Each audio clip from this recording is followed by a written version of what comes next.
कैसे आप सब उम्मीद करते हैं अच्छा ही होंगे। तो आज हम लोग देखने वाले हैं किरण पब्लिकेशन का जो बीपीएससी टी 3.0 के लिए प्रैक्टिस सेट निकाला गया था, उन्हीं का प्रैक्टिस सेट नंबर 11 को देखने वाले हैं। इससे पहले प्रैक्टिस सेट नंबर 10 तक का वीडियो अपलोड कर दिया गया है, उसे नहीं देखे हैं तो आप उसे भी ज़रूर देखिए, क्योंकि ये सभी वीडियो आपको एग्ज़ाम की दृष्टि से बहुत ही महत्वपूर्ण होने वाला है। तो चलिए आज के वीडियो को शुरू करते हैं। और प्रत्येक दिन हम सिर्फ जीके जीएस के ही प्रश्न को देखते हैं। अगर आपको किसी भी प्रश्न में कहीं से भी कोई दिक्कत हो तो आप हमें व्हाट्सएप के माध्यम से भेज सकते हैं, और वीडियो के लास्ट में व्हाट्सएप नंबर दिया गया है। तो चलिए शुरू करते हैं। इको मार्क उस उत्पाद को दिया जाता है जो पर्यावरण के अनुकूल रहता है, उसे इको मार्क दिया जाता है। ऑप्शन नंबर 3 इसका राइट आंसर हो जाएगा। और इको मार्क भारत मानक ब्यूरो द्वारा दिया जाता है। इसके बाद अगला नंबर क्वेश्चन है कि एपीफाइट्स ऐसे पौधे हैं जो डैश के लिए अन्य पौधों पर निर्भर करते हैं। तो यह यांत्रिक समर्थन के लिए अन्य पौधों पर निर्भर करते हैं। क्या? एपीफाइट्स। ऑप्शन नंबर 2 इसका राइट आंसर हो जाएगा। अगला क्वेश्चन है कि ताजमहल के खतरे में होने का कारण है। ताजमहल जो खतरे में है वर्तमान समय में, इसका कारण क्या है? तो यमुना जल में प्रदूषण। ऑप्शन नंबर 1 इसका राइट आंसर हो जाएगा। और ताजमहल का वर्तमान समय में पीला रंग किसके कारण पड़ रहा है? तो हाइड्रोजन सल्फाइड के कारण पड़ रहा है। इसके बाद अगला नंबर क्वेश्चन है कि किसी तत्व के एक परिवार के सदस्य जिनमें प्रोटॉन की संख्या समान होती है लेकिन न्यूट्रॉन की संख्या भिन्न भिन्न होती है, क्या कहलाते हैं? तो ये काफ़ी इम्पोर्टेंट है। समस्थानिक, समन्यूट्रॉनिक और समभारिक, ये आप याद करके जाइएगा एग्जाम में समझ के। तो इसका राइट आंसर जो है ऑप्शन नंबर 1 से हो जाएगा, इसे समस्थानिक कहा जाता है। इसके बाद अगला नंबर क्वेश्चन है कि जल की अस्थायी कठोरता को किसके द्वारा दूर नहीं किया जा सकता है? तो उबालकर जल की अस्थायी कठोरता को दूर नहीं किया जा सकता है। ऑप्शन नंबर 1 सही हो जाएगा। अगला नंबर क्वेश्चन है कि सर्वाधिक क्रियाशील धातु कौन सी है? सर्वाधिक क्रियाशील धातु पोटेशियम है। ऑप्शन नंबर 1 इसका राइट आंसर हो जाएगा। पोटेशियम के बाद कौन आता है? सोडियम, लिथियम, बेरियम, स्ट्रोंशियम और कैल्शियम। इसके बाद क्रियाशील ये सभी धातु, ये कैल्शियम भी क्रियाशील धातु ही है। जितना बताए हम वह सभी क्रियाशील धातु है घटते क्रम में। अगला नंबर क्वेश्चन है कि निम्नलिखित में से कौन सा पदार्थ बहुत कठोर और बहुत लचीला होता है? तो नाइक्रोम जो है यह बहुत कठोर एवं बहुत लचीला होता है। ऑप्शन नंबर 1 इसका राइट आंसर हो जाएगा। और नाइक्रोम का प्रतिरोध जो होता है वह बहुत ही कम होता है, नाइक्रोम का प्रतिरोध। और नाइक्रोम के तार का प्रयोग विद्युत हीटर में किया जाता है। इसके बाद अगला नंबर क्वेश्चन है कि यूरिया किसकी रासायनिक अभिक्रिया द्वारा तैयार किया जाता है? यूरिया किसकी रासायनिक अभिक्रिया द्वारा तैयार किया जाता है? तो अमोनिया और कार्बन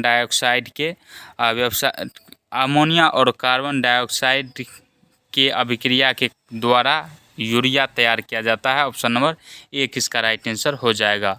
अगला क्वेश्चन है कि राष्ट्रीय व्याघ्र संरक्षण ने आधिकारिक तौर पर वाल्मीकि टाइगर रिजर्व में बाघों की आबादी में वृद्धि की घोषणा की है। यह रिजर्व कहाँ स्थित है? वाल्मीकि टाइगर रिजर्व जो है यह कहाँ पे स्थित है? तो बिहार के किस जिला में स्थित है? बिहार के पश्चिमी चंपारण जिला में स्थित है। ऑप्शन नंबर 3 इसका राइट आंसर हो जाएगा। अगला क्वेश्चन है कि दूध के पाश्चुरीकरण के लिए तापमान का चयन इस प्रकार किया जाता है। तो इसका राइट आंसर ऑप्शन नंबर 3 से हो जाएगा। सूक्ष्मजीवों और अन्य हानिकारक जीवाणुओं को मारने के लिए दूध को पाश्चुरीकरण किया जाता है। ऑप्शन नंबर 3 इसका राइट आंसर हो जाएगा। इसके बाद अगला नंबर क्वेश्चन है कि नीचे 2 वक्तव्य दिए गए हैं, एक को अभिकथन और दूसरे को कारण कहा गया है। नीचे दिए गए कूट की सहायता से सही उत्तर का चयन कीजिए। कुछ विशिष्ट जीवाणु नाइट्रोजनी यौगिक को नाइट्रोजन गैस में परिवर्तित कर देते हैं जो वायुमंडल में चली जाती है। यह अभिकथन क्या है? सही है। इसके बाद है कि परिणामतः वायुमंडल में नाइट्रोजन की मात्रा लगभग अस्थिर रहती है। यह भी कथन सही है। अभिकथन भी सही था और कारण भी सही है, लेकिन ये जो है उल्टा दिया गया है। अगर ये अभिकथन रहता और यह कारण रहता तो सही व्याख्या करता, लेकिन यहाँ पे सही व्याख्या नहीं कर रहा है। तो इसका राइट आंसर ऑप्शन नंबर 2 सही हो जाएगा। इसके बाद अगला नंबर क्वेश्चन है कि बिहार में धान की खेती सबसे ज़्यादा कहाँ होती है। बिहार में धान की खेती सबसे ज़्यादा रोहतास में होती है। और इसी प्रकार के प्रश्न बीपीएससी टी 3.0 में भी पूछा गया था कि धान या गेहूँ से संबंधित था कि कहाँ होता है। अगला नंबर क्वेश्चन है कि विटामिन सी का दूसरा नाम क्या है। विटामिन सी का दूसरा नाम एस्कॉर्बिक एसिड होता है। ऑप्शन नंबर 2 इसका राइट आंसर हो जाएगा। और विटामिन सी की कमी से स्कर्वी नामक रोग होता है। इसके बाद अगला नंबर क्वेश्चन है कि यक्ष्मा बीमारी होती है। यक्ष्मा बीमारी जो होती है यह जीवाणु द्वारा होती है, यक्ष्मा बीमारी। और यक्ष्मा का ही दूसरा नाम टीबी है, तपेदिक है।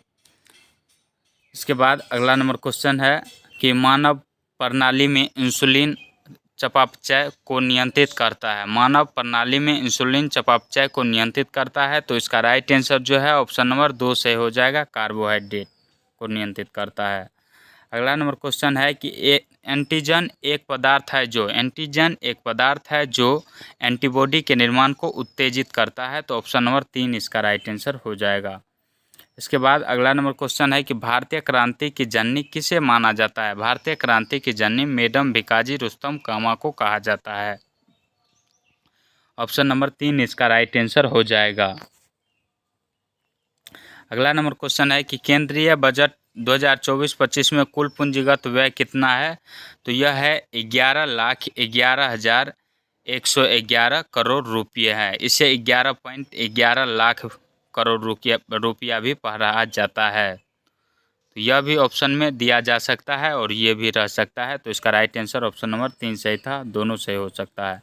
अगला क्वेश्चन है कि WHO 2023 ग्लोबल टीबी रिपोर्ट के अनुसार 2022 में विश्व में तपेदिक यानी टीबी के सबसे अधिक मामले किस देश में है। सबसे अधिक मामले जो है वह भारत में ही है। कहाँ पे है? भारत में ही है। तो चलिए ऑप्शन देखते हैं इसका। ऑप्शन नंबर 3 इसका राइट आंसर हो जाएगा। इसके बाद अगला नंबर क्वेश्चन है कि उल्लू उल्लू ध्वनि के साथ शंख ध्वनि कहाँ की प्रथा है। तो यह पश्चिम बंगाल की प्रथा है। ऑप्शन नंबर 3 इसका राइट आंसर हो जाएगा। अगला क्वेश्चन है कि सौर कुकर में खाना कैसे पकता है। सौर कुकर में खाना सूर्य के प्रकाश से पकता है। ऑप्शन नंबर 1 इसका राइट आंसर हो जाएगा। इसके बाद अगला नंबर क्वेश्चन है कि किसने तेंजिंग नोर्गे के साथ हिमालय पर्वत श्रृंखला के शिखर पर झंडा फहराया। तो सर एडमंड हिलेरी ने फहराया था। ऑप्शन नंबर 3 इसका राइट आंसर हो जाएगा। इसके बाद अगला क्वेश्चन है कि प्राचीन मगध की राजधानी कहाँ थी। प्राचीन मगध की राजधानी गिरिव्रज थी। ऑप्शन नंबर 3 इसका राइट आंसर हो जाएगा। और गिरिव्रज इसकी जो राजधानी बनाया था किसने बनाया था। तो हर्यक वंश के शासक बिंबिसार ने बनाया था। इसके बाद अगला नंबर क्वेश्चन है कि ब्लैक पैगोडा है। ब्लैक पैगोडा जो है कोणार्क का सूर्य मंदिर को कहा जाता है। ऑप्शन नंबर 2 इसका राइट आंसर हो जाएगा। इसके बाद अगला नंबर क्वेश्चन है कि भारतीय राष्ट्रीय कांग्रेस की स्थापना किसके द्वारा किया गया।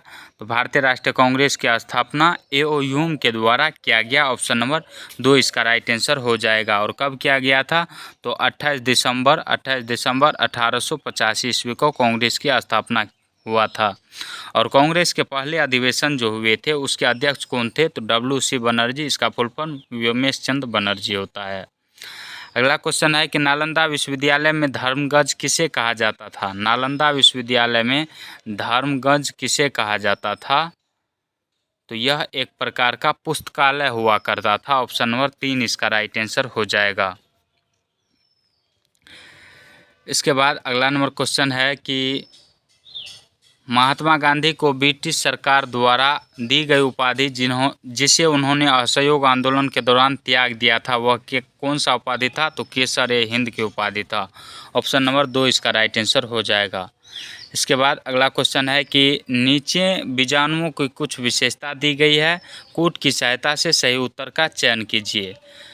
बीजाणुओं की कुछ विशेषता। बीजाणु की विशेषता क्या होती है। ये हल्के होते हैं, सही है। ये लंबी दूरी जा सकते हैं, ये भी सही है। और ये लैंगिक नहीं बल्कि अलैंगिक जनन होते हैं, यानी ए और बी दोनों सही है। तो इसका राइट आंसर ऑप्शन नंबर 1 इसका राइट आंसर हो जाएगा। इसके बाद अगला क्वेश्चन है कि तमिलनाडु में सर्वाधिक कपासे मिल पाई जाती है। तो कहाँ पाई जाती है। कोयम्बटूर में। ऑप्शन नंबर 2 इसका राइट आंसर हो जाएगा। और दक्षिण भारत का मैनचेस्टर किसे कहा जाता है? तो तमिलनाडु के कोयम्बटूर शहर को ही कहा जाता है दक्षिण भारत का मैनचेस्टर। उत्तर भारत का मैनचेस्टर किसे कहा जाता है? तो कानपुर को कहा जाता है। अगला क्वेश्चन है कि पृथ्वी का घूर्णन अक्ष यानी ध्रुवीय अक्ष सदैव कोण पर झुका रहता है? तो यह अंडाकार अक्ष से 23.5 डिग्री कोण पर झुका हुआ रहता है। ऑप्शन नंबर 3 इसका राइट आंसर हो जाएगा। और पृथ्वी के घूर्णन गति के कारण पृथ्वी अपने अक्ष पर जो घूमता है उसी घूर्णन गति के कारण दिन और रात होता है। इसके बाद अगला क्वेश्चन है कि किस भारतीय प्रोड्यूसर और फिल्म निर्माता को 51वां एमी अवार्ड 2023 में बेस्ट डायरेक्टरेट अवार्ड से सम्मानित किया गया है? किसे सम्मानित किया गया है? तो इसका राइट आंसर ऑप्शन नंबर 3 से हो जाएगा, एकता कपूर को। इसके बाद अगला क्वेश्चन है कि यूरेनियम का प्रमुख उत्पादक स्थल है। यूरेनियम का प्रमुख उत्पादक स्थल क्या है? ऑप्शन नंबर 3 इसका राइट आंसर हो जाएगा। झारखंड का जादूगोरा है यूरेनियम का प्रमुख उत्पादक स्थल। ऑप्शन नंबर 3 से हो जाएगा। और आंध्र प्रदेश में भी यूरेनियम का खान है। कहाँ पे? तो आंध्र प्रदेश के तुमलापल्ली में। इसके बाद अगला क्वेश्चन है कि बिहार का कौन सा क्षेत्र बाढ़ग्रस्त है? उत्तरी बिहार जो है होती है वह बाढ़ से रहता है ग्रस्त, और दक्षिणी बिहार जो होती है वह सूखा से ग्रस्त रहता है। इसके बाद जो है उत्तरी बिहार में कौन सी नदी बहती है? कोसी नदी के कारण उत्तरी बिहार में बाढ़ आती है, और इसे यानी कोसी नदी को बिहार का शोक भी कहा जाता है। किस नदी को बिहार का शोक कहा जाता है? तो कोसी नदी को। अगला क्वेश्चन है कि भारत के किन स्थान पर पहला परमाणु ऊर्जा केंद्र स्थापित किया गया था? तो तारापुर महाराष्ट्र में स्थापित किया गया था। ऑप्शन में नहीं दिया गया है, तो ऑप्शन नंबर 5 इसका राइट आंसर हो जाएगा। इसके बाद अगला क्वेश्चन है कि भारत में मतदाता होने की न्यूनतम आयु क्या है? वर्तमान समय में 18 वर्ष कर दिया गया है। 61वें संविधान संशोधन 1989 के द्वारा 61वां संविधान संशोधन 1989 के द्वारा मतदान की आयु 21 वर्ष से घटाकर 18 वर्ष कर दिया गया। पहले मतदान की आयु कितना हुआ करता था? 21 वर्ष। इसके बाद अगला क्वेश्चन है कि नदियों में बाढ़ का मुख्य कारण क्या है? तो पानी की अधिकता है, नदी में गाद का जमा होना हो, ये भी कारण है नदियों में बाढ़ आने का। उसके बाद वर्षा की अधिकता, ये तीनों सही है, तो इसका राइट आंसर उपयुक्त में से एक से अधिक सही हो जाएगा। अगला क्वेश्चन है कि संचार का सबसे लोकप्रिय साधन है। संचार का सबसे लोकप्रिय साधन वर्तमान समय में मोबाइल फ़ोन बन गया है, क्योंकि यह एक जगह से दूसरी जगह ले जाया भी जा सकता है और ले जाया जाता है। इसके बाद अगला नंबर क्वेश्चन है कि गांधी जयंती कब मनाई जाती है? गांधी जयंती 2 अक्टूबर को मनाई जाती है, क्योंकि गांधी जी का जन्म 2 अक्टूबर को ही हुआ था। और कब हुआ था? 1869 ईस्वी में 2 अक्टूबर को गुजरात के पोरबंदर नामक स्थान पर गांधी जी का जन्म हुआ था। और 2 अक्टूबर को ही अंतर्राष्ट्रीय अहिंसा दिवस भी मनाया जाता है। और जब गांधी जी के नाथूराम गोडसे ने हत्या कर दिया था, कब किया था? 30 जनवरी 1948 को। तो 30 जनवरी को शहीद दिवस भी मनाया जाता है। इसके बाद अगला नंबर क्वेश्चन है कि निम्नलिखित में से कौन सा एक सबसे बड़ा पठार है? सबसे बड़ा पठार एवं ऊंचा पठार जो है यह पामीर का पठार है। ऑप्शन नंबर 3 से हो जाएगा। अगला नंबर क्वेश्चन है कि पाकिस्तान के सर्वोच्च नागरिक पुरस्कार से सम्मानित होने वाले चौथे भारतीय कौन बने हैं? तो यह कौन बने हैं? SM सैफुद्दीन बने हैं। ऑप्शन नंबर 1 इसका राइट आंसर हो जाएगा। और पाकिस्तान के जो है सर्वोच्च नागरिक सम्मान वह क्या है? तो निशान-ए-पाकिस्तान है। और पहले भारतीय जो सम्मानित हुए थे वह कौन थे? मोरारजी देसाई थे, भारत के सबसे अधिक उम्र के प्रधानमंत्री। अगला नंबर क्वेश्चन है कि कॉल्डेरा किसके साथ संबंध एक विशेषता है? तो यह ज्वालामुखी के साथ संबंधित है। ऑप्शन नंबर 1 इसका राइट आंसर हो जाएगा। कॉल्डेरा जो होता है यह एक बड़ा अवसाद है जो ज्वालामुखी के फटने और ढहने पर बनता है। क्या? कॉल्डेरा। अगला नंबर क्वेश्चन है कि ऑप्टिकल फाइबर्स डैश के क्षेत्र में उपयोगी होते हैं? ऑप्टिकल फाइबर दूर संचार के क्षेत्र में उपयोगी होते हैं। ऑप्शन नंबर 3 से हो जाएगा। अगला क्वेश्चन है कि लाल रक्त कणों का जीवन चक्र कितने दिनों का होता है? लाल रक्त कण यानी RBC आरबीसी का जो जीवन चक्र होता है वह लगभग 120 दिन का होता है। ऑप्शन नंबर 1 से हो जाएगा। रेड ब्लड कार्पल कहा जाता है इसे, कार्पसल। अगला क्वेश्चन है कि अंगोरा ऊन किस नस्ल से प्राप्त किया जाता है? तो यह खरगोश से प्राप्त किया जाता है। ऑप्शन नंबर 1 से हो जाएगा। इसके बाद अगला नंबर क्वेश्चन देखते हैं कि निम्नलिखित कथन ठंडे मरुस्थल जैसे लेह में घरों के निर्माण से संबंधित है। दिए हुए कूट की सहायता से सही उत्तर का चयन कीजिए। उनकी दीवारें पत्थरों से बनाई जाती है। कथन क्या है? सही है। दीवार जो होती है वह किससे बनाई जाती है? तो दीवार पत्थरों से बनाई जाती है। इसके बाद जो है कि उनकी फर्श लकड़ी से बनाया जाता है। इनकी फर्श किससे बनाया जाता है? लकड़ी से बनाया जाता है। सही है। इसके बाद है कि उनकी छत पत्थरों से बनाई जाती है। छत भी लकड़ी से ही बनाई जाती है, लकड़ी से ही बनाई जाती है। तो यह कथन गलत है। उनमें केवल भूतल होता है, नहीं 2 मंजिला होता है। 2 मंजिला होता है, तो ये भी गलत है। ए और बी दोनों सही है। ऑप्शन नंबर 1 इसका राइट आंसर हो जाएगा। इसके बाद अगला क्वेश्चन है कि किस सागर में सबसे ज़्यादा खारापन है? तो मृत सागर में सबसे ज़्यादा खारापन होता है। ऑप्शन नंबर 3 इसका राइट आंसर हो जाएगा। मृत सागर में लवणता की मात्रा सबसे अधिक होती है। इसमें आदमी तैर भी सकता है। अगर जिसे तैरना नहीं आता है वो भी आदमी मृत सागर में नहीं डूबता है। अगला नंबर क्वेश्चन है कि समुद्री मार्ग से विश्व की परिक्रमा करने वाला प्रथम व्यक्ति कौन था? तो यह प्रथम व्यक्ति मैगलन था। ऑप्शन नंबर 3 इसका राइट आंसर हो जाएगा।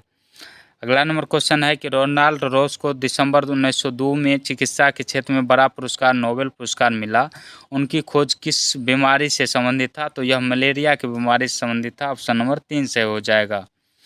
इसके बाद अगला नंबर क्वेश्चन है कि ग्रामीण क्षेत्रों में प्रचंड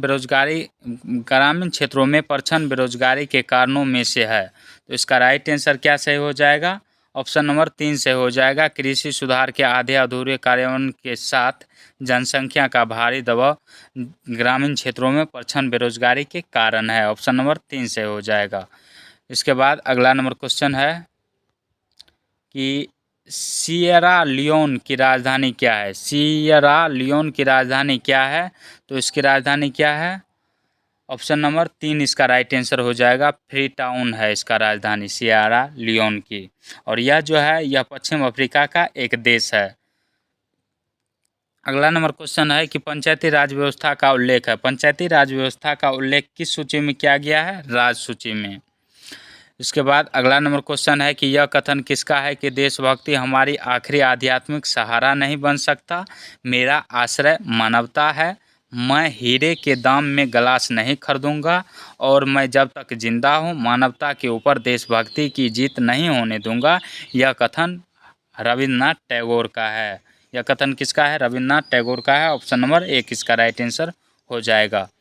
इसके बाद अगला नंबर क्वेश्चन है कि सतत पोषणीय विकास से क्या अभिप्राय है? सतत पोषणीय विकास से क्या अभिप्राय है? तो इसका राइट आंसर ऑप्शन नंबर 3 से हो जाएगा। विकास जिससे पर्यावरण को कोई हानि न पहुंचे उसे सतत पोषणीय विकास कहा जाता है। अगला नंबर क्वेश्चन है कि निम्नलिखित में से कौन वाद्य यंत्र मोहन वीणा का प्रतिपादक है? तो मोहन वीणा का प्रतिपादक कौन है? तो पंडित विष्णु मोहन भट्ट जी हैं। ऑप्शन नंबर 3 इसका राइट आंसर हो जाएगा। और यह जो है मोहन वीणा, यह क्या है? एक ऐसा वाद्य यंत्र है जिसे उन्होंने यानी किसने? पंडित विष्णु मोहन भट्ट ने स्वयं विकसित किया था। इसके बाद अगला क्वेश्चन है कि अम्लीय वर्षा में कौन सा अम्ल मौजूद होता है? अम्लीय वर्षा में नाइट्रिक अम्ल मौजूद होता है। नाइट्रिक अम्ल का सूत्र क्या होता है? HNO3 होता है, यही मौजूद होता है। और अम्ल वर्षा का मान जो होता है pH मान कितना होता है? 5.6 से कम होता है। इसके बाद अगला नंबर क्वेश्चन है कि निम्नलिखित में से कौन सी क्रिया चुंबक को अपने गुणों को खोने के लिए प्रेरित करती है? तो इसका राइट आंसर ताप, हैमरिंग और ऊंचाई से गिरने के कारण, तीनों के कारण चुंबकीय गुण अपना खो देता है। चुंबक अपना गुण खो देता है। तो इसका राइट आंसर ऑप्शन नंबर 4 से हो जाएगा। अगला नंबर क्वेश्चन है कि आलू का कौन सा भाग खाया जाता है? तो आलू का तना भाग खाया जाता है। इसके बाद अगला क्वेश्चन है कि माउंट एवरेस्ट फतह करने वाली पहली भारतीय महिला कौन थी। माउंट एवरेस्ट फतह करने वाली पहली भारतीय महिला बछेंद्री पाल थी। ऑप्शन नंबर 1 इसका राइट आंसर हो जाएगा। और यह 1984 ईस्वी में, कब, 1984 ईस्वी में माउंट एवरेस्ट की चोटी पर पहुंचने वाली पहली भारतीय महिला बनी। और इसे 1994 ईस्वी में, 10 साल बाद 1994 ईस्वी में पद्मश्री और 1986 ईस्वी में इसे अर्जुन पुरस्कार मिला था। इसके बाद अगला नंबर क्वेश्चन है कि निम्नलिखित में से कौन सा शहर 1911 तक ब्रिटिश भारत की राजधानी था। निम्नलिखित में से कौन सा शहर 1911 तक ब्रिटिश भारत की राजधानी था, तो कोलकाता इसका राइट आंसर हो जाएगा। और जॉर्ज पंचम ने 12 दिसंबर 1911 को दिल्ली राजधानी बनाने की घोषणा की थी। और यह 1912 में दिल्ली राजधानी बना भारत का। 1911 तक कलकत्ता ही था। इसके बाद अगला नंबर क्वेश्चन है कि कोशिकाओं में तत्काल ऊर्जा उत्पादन के लिए क्या लेना चाहिए, तो ग्लूकोज लेना चाहिए। ऑप्शन नंबर 1 इसका राइट आंसर हो जाएगा। ग्लूकोज सबसे प्रचुर मात्रा में मोनोसेकेराइड है, जो कार्बोहाइड्रेट की एक उपश्रेणी होती है। ऑप्शन नंबर इसका 1 सही हो जाएगा। अगला क्वेश्चन है कि संयुक्त राष्ट्र सुरक्षा परिषद के अस्थायी सदस्य देशों के नाम है, तो इसका राइट आंसर हो जाएगा संयुक्त राज्य अमेरिका, रूस, यूके, फ्रांस और चीन। 5 देश अस्थायी सदस्य देश हैं। ऑप्शन नंबर 3 सही हो जाएगा। इसके बाद अगला नंबर क्वेश्चन है कि केरल के कुछ भागों में छोटी नदियां या नालों को पार करने के लिए वल्लम का प्रयोग होता है। यह वल्लम किस प्रकार की वस्तु है, तो वल्लम जो होती है वह लकड़ी की बनी छोटी नाव होती है। ऑप्शन नंबर 3 से हो जाएगा। इसके बाद अगला क्वेश्चन है कि भोजन का वह भाग जो शरीर में नहीं पचता है उसे सेल्यूलोज कहा जाता है। ऑप्शन नंबर 2 इसका राइट आंसर हो जाएगा। इसके बाद अगला क्वेश्चन है कि परमाणु ऊर्जा पैदा करने के लिए किस खनिज का प्रयोग किया जाता है। परमाणु ऊर्जा पैदा करने के लिए किस खनिज का प्रयोग किया जाता है, तो इसका राइट आंसर हो जाएगा यूरेनियम का प्रयोग किया जाता है। ऑप्शन नंबर 3 से हो जाएगा। अगला क्वेश्चन है कि एक ही बिंदु से एक कागज़ के टुकड़े एवं एक लोहे के टुकड़े को एक साथ गिराया जाए तो वे दोनों एक साथ ज़मीन पर पहुंचेंगे अगर वे दोनों निर्वात में हो तो। ऑप्शन नंबर 3 इसका राइट आंसर हो जाएगा। इसके बाद अगला नंबर क्वेश्चन है कि ठेला गाड़ी को चलाना आसान है। ठेला गाड़ी को चलाना आसान कैसे होता है, खींचकर कि धकेलकर, कि खींचना एवं धकेलकर दोनों में बराबर होता है, तो ठेला गाड़ी को चलाना खींचकर आसान होता है। ऑप्शन नंबर 1 इसका राइट आंसर हो जाएगा। इसके बाद अगला नंबर क्वेश्चन है कि लंबी कूद के लिए एक एथलीट को कुछ दूर पीछे से दौड़कर आना पड़ता है, किसके लिए, तो ज़्यादा जड़त्व आघूर्ण उत्पन्न करने के लिए। ऑप्शन नंबर 3 से हो जाएगा। चलिए इसके बाद अगला नंबर क्वेश्चन देखते हैं कि पृथ्वी का कौन सा गुण मौसम में बदलाव लाता है। पृथ्वी का कौन सा गुण मौसम में बदलाव लाता है, तो इसका राइट आंसर जो है ऑप्शन नंबर 3 से हो जाएगा। परिक्रमण और तिरछा अक्ष के कारण पृथ्वी पर मौसम में बदलाव आता है। ऑप्शन नंबर 3 से हो जाएगा। अगला नंबर क्वेश्चन है कि जैक से गाड़ी उठाना आसान है क्योंकि। जैक से गाड़ी उठाना आसान क्यों होता है, क्योंकि कार्य सरल मशीन द्वारा होता है। ऑप्शन नंबर 3 से हो जाएगा।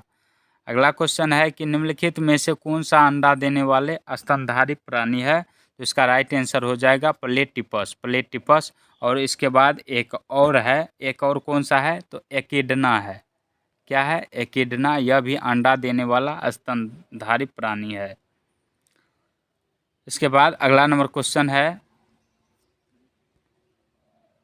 क्वेश्चन क्या है कि नीचे जंगल से जुड़े कुछ कथन दिए गए हैं। दिए गए विकल्पों की सहायता से उत्तर का चयन करना है आपको। तो इसका जो है जंगल की भूमि गहरे रंग की होते हैं, यह कथन क्या है, सही है। जंगल के भूमि के छमयान पदार्थ ज़्यादातर नम व ठंडे होते हैं, ये भी सही है। जंगल में कुछ भी व्यर्थ नहीं जाता है, सही बात है, कुछ भी व्यर्थ नहीं जाता है। जंगल काफ़ी अंधकारमय होते हैं, तो नहीं, यह नहीं है।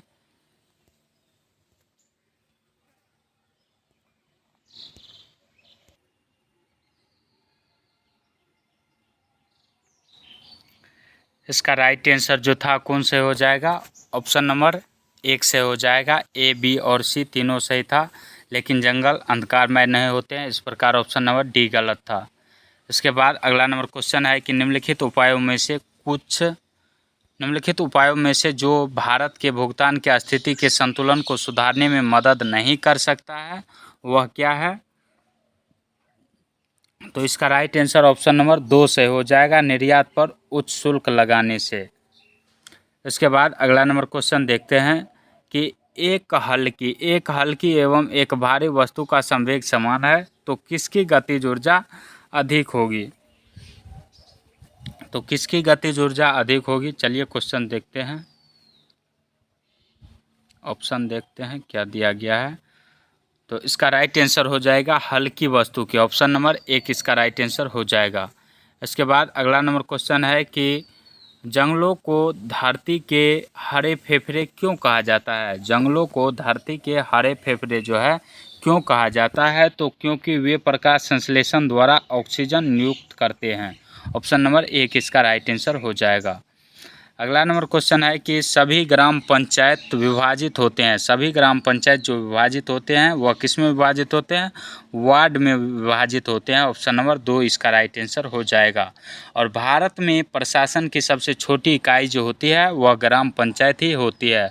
भारत में प्रशासन की सबसे छोटी इकाई ग्राम पंचायत ही होती है और ग्राम पंचायत की नगर पालिका ग्राम कचहरी होता है। ग्राम पंचायत की नगर पालिका क्या होता है? ग्राम कचहरी होता है।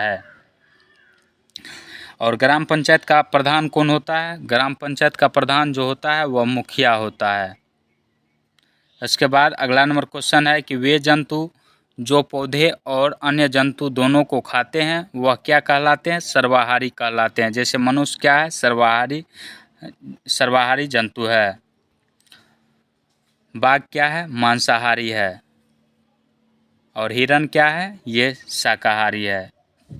इसके बाद अगला नंबर क्वेश्चन है कि जब एक बस अचानक चलना शुरू करती है, बस के अंदर बैठे यात्रियों को पीछे की तरफ धक्का लगता है, यह उदाहरण न्यूटन के किस नियम को दर्शाता है? तो न्यूटन के गति के पहला नियम को दर्शाता है, ऑप्शन नंबर 1 इसका राइट आंसर हो जाएगा। न्यूटन के गति का पहला नियम था कि कोई वस्तु जिस अवस्था में है वह उसी अवस्था में रहना चाहता है जब तक कि उस पर कोई बाहरी बल आरोपित नहीं किया जाता है। तो यही था न्यूटन का पहला नियम, ऑप्शन नंबर 1 इसका राइट आंसर हो जाएगा। और न्यूटन के गति के पहला नियम को जड़त्व का नियम भी कहा जाता है। अगला नंबर क्वेश्चन है कि दो निकायों के बीच गुरुत्वाकर्षण बल है, दो निकायों के बीच गुरुत्वाकर्षण बल जो होता है वह हमेशा आकर्षक होता है, ऑप्शन नंबर 2 सही हो जाएगा। इसके बाद अगला नंबर क्वेश्चन है, अगला क्वेश्चन है कि राजेंद्र प्रसाद द्वारा निम्नलिखित में से किस व्यक्ति या गवर्नर जनरल के लिए कहा गया है कि पाकिस्तान का निर्माता जिन्ना या मोहम्मद इकबाल नहीं बल्कि डैश है, बल्कि लॉर्ड मिंटो है, ऑप्शन नंबर 2 सही हो जाएगा। यह कथन किसका था? राजेंद्र प्रसाद का। अगला क्वेश्चन है कि उत्तराखंड, उत्तर प्रदेश, बिहार, पश्चिमी बंगाल और सिक्किम की सीमाएं किस देश से मिलती है? तो बिहार की सीमा एक देश से ही मिलती है, वह नेपाल देश है। तो ऑप्शन नंबर इससे भी आप लगा सकते हैं, सोच सकते हैं कि ऑप्शन नंबर 2 ही इसका राइट आंसर हो जाएगा। वैसे उत्तराखंड, उत्तर प्रदेश, बिहार, पश्चिमी बंगाल और सिक्किम की सीमाएं नेपाल से लगती है। अगला नंबर क्वेश्चन है कि महात्मा गांधी का दांडी मार्च किससे संबंधित है? महात्मा गांधी का दांडी मार्च सविनय अवज्ञा आंदोलन से संबंधित है, ऑप्शन नंबर 2 से हो जाएगा। अगला नंबर क्वेश्चन है कि निम्नलिखित में से कौन वन उत्पाद है? निम्नलिखित में से कौन वन उत्पाद है? तो इसका राइट आंसर गोंद हो जाएगा, प्लाईवुड हो जाएगा और सील करने की लाख हो जाएगा। तो ABC तीनों से है, इसका राइट आंसर ऑप्शन नंबर 1 से हो जाएगा।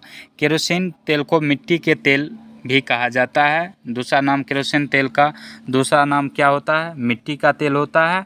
और मिट्टी का तेल जो होता है यह एक पेट्रोलियम उत्पाद होता है जो कच्चे तेल को बनाने वाले यौगिकों को अलग करके उत्पादित किया जाता है। इसके बाद अगला नंबर क्वेश्चन है कि दक्षिण पश्चिम मानसून के समय आर्द्र पवनें कहाँ बहती है? आर्द्र पवनें समुद्र से स्थल की ओर बहती है, ऑप्शन नंबर 2 सही हो जाएगा। इसके बाद अगला नंबर क्वेश्चन है कि एक तत्व की द्रव्यमान संख्या 32 तथा परमाणु संख्या 16 है, इसके परमाणु में न्यूट्रॉन की संख्या है, इसके परमाणु में न्यूट्रॉन की संख्या 16 हो जाएगी, क्योंकि न्यूट्रॉन की संख्या बराबर होता है द्रव्यमान संख्या माइनस परमाणु संख्या, यानी 32 में से 16 को घटाएंगे तो 16 ही हो जाएगा। ऑप्शन नंबर 2 से हो जाएगा। इसके बाद अगला नंबर क्वेश्चन देखते हैं कि यीस्ट के द्वारा शर्करा को अल्कोहल में बदलना कहलाता है। यीस्ट के द्वारा शर्करा को अल्कोहल में बदलना किण्वन कहलाता है। ऑप्शन नंबर 1 से हो जाएगा। अगला क्वेश्चन है कि निम्नलिखित गद्यांशों में से किसे संश्लेषित रेशे के बारे में जिक्र किया गया है। किस संश्लेषित रेशे के बारे में जिक्र किया गया है? तो कथन क्या है कि जब 1939 में यह रेशा सामने आया तो उसके मोहक गुणों ने जनता में सनसनी उत्पन्न कर दिया। इस नए रेशे से बने महिलाओं के मोजों की भारी मांग थी, परंतु दुर्भाग्य से द्वितीय विश्व युद्ध के चलते इस रेशे का उत्पादन अधिकांश भाग पैराशूट बनाने हेतु काम में लिया जाने लगा। तो यह रेशा कौन है? यह रेशा कौन है? रेयॉन है कि नायलॉन है कि पॉलिएस्टर है? इनमें से कौन इसका राइट आंसर हो जाएगा? तो इसका राइट आंसर ऑप्शन नंबर 2 से हो जाएगा, नायलॉन। नायलॉन जो होता है यह रेशम की तरह ही दिखता है और यह मजबूत और लचीला दोनों होता है। अगला क्वेश्चन है कि निम्नलिखित में से कौन सा जीवाश्म ईंधन या जीवाश्म ईंधन की व्युत्पत्ति नहीं है? व्युत्पत्ति नहीं है तो इसका राइट आंसर हो जाएगा बायोगैस। बायोगैस का मुख्य घटक जो होता है वह मीथेन होता है। अगला क्वेश्चन है कि भारतीय राष्ट्रीय कांग्रेस की स्थापना किसके द्वारा की गई थी? इसी सेट में पूछा गया क्वेश्चन था, वहाँ पे एलन ऑक्टेवियन ह्यूम न देखे ह्यूम लिखा था। तो भारतीय राष्ट्रीय कांग्रेस की स्थापना ह्यूम यानी एलन ऑक्टेवियन ह्यूम के द्वारा किया गया। कब किया गया? 28 दिसंबर 1885 ईस्वी में किया गया था। उसके बाद अगला नंबर क्वेश्चन है कि 1857 के विद्रोह में किस स्वतंत्रता सेनानी की मृत्यु अज्ञात रही? तो किस स्वतंत्रता सेनानी की मृत्यु अज्ञात रही थी? तो नाना साहब की। ऑप्शन नंबर 2 इसका राइट आंसर हो जाएगा। और नाना साहब का मूल नाम क्या था? कमेंट में ज़रूर बताइएगा आप। और नाना साहब जो थे यह मराठा पेशवा बाजीराव द्वितीय के दत्तक पुत्र थे नाना साहब। इसके बाद अगला नंबर क्वेश्चन है कि निम्नलिखित में से कौन सा रोग जीवाणु संक्रमण के कारण होता है? जीवाणु संक्रमण के कारण इनमें से कौन सा रोग होता है? तो कुष्ठ रोग होता है। ऑप्शन नंबर 3 इसका राइट आंसर हो जाएगा। कुष्ठ रोग को ही हैंसन रोग कहा जाता है। कुष्ठ रोग को ही हैंसन रोग भी कहा जाता है। और कुष्ठ रोग जो होता है यह गंभीर विकृत त्वचा, घाव और हाथों साथ ही पैरों में तंत्रिका तंत्र की क्षति का कारण बनता है। कौन? कुष्ठ रोग। तो आज का वीडियो आपको कैसा लगा कमेंट सेक्शन में ज़रूर बताएं। मिलते हैं नेक्स्ट वीडियो में, तब तक के लिए जय हिंद, जय भारत।